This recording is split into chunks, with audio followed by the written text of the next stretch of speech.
తమిళనాడులో టీవీకే అధినేత విజయ్ ప్రమాణ స్వీకారంలో భారీ ట్విస్ట్ నెలకొంది. ప్రభుత్వం ఏర్పాటు చేసేందుకు అనుమతి కోరుతూ టీవీకే అధినేత విజయ్ గవర్నర్ను కలిశారు.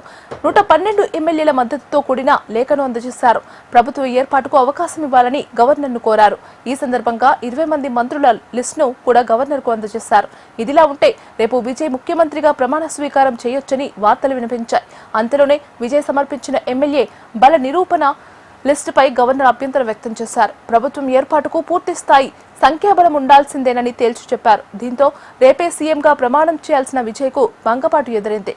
ప్రభుత్వాన్ని ఏర్పాటు చేయడానికి టీవీకేకు ఇంకా తగినంత సంఖ్యాబలం లేదు కాబట్టి 118 సభ్యుల మద్దతు సమకూరిన తర్వాతనే రావాలని సూచించినట్లు వార్తలు వినిపిస్తున్నాయి. ప్రభుత్వం ఏర్పాటులో మద్దతు కూడగట్టడంతో విజయ్ విఫలమవుతున్నట్లు తెలుస్తోంది.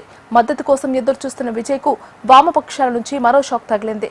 టీవీకే పార్టీకి తాము మద్దతు ఇవ్వబోమని ఇండియన్ యూనియన్ ముస్లిం లీగ్తో పాటు లెఫ్ట్ పార్టీలు తేల్చి చెప్పాయి. తాము డీఎంకే కూటమిలోనే ఉంటామని ఆయా పార్టీలు వెల్లడించాయి. మరోవైపు డీఎంకే మిత్రపక్షమైన వీసీకే టీవీకే పార్టీని మద్దతిచ్చే విషయంలో ఇంకా నిర్ణయం తీసుకోలేదు. దీంతో రేపు విజయ్ ప్రమాణ స్వీకారం వాయిదా పడే అవకాశం ఎక్కువగా ఉన్నట్లు తెలుస్తోంది.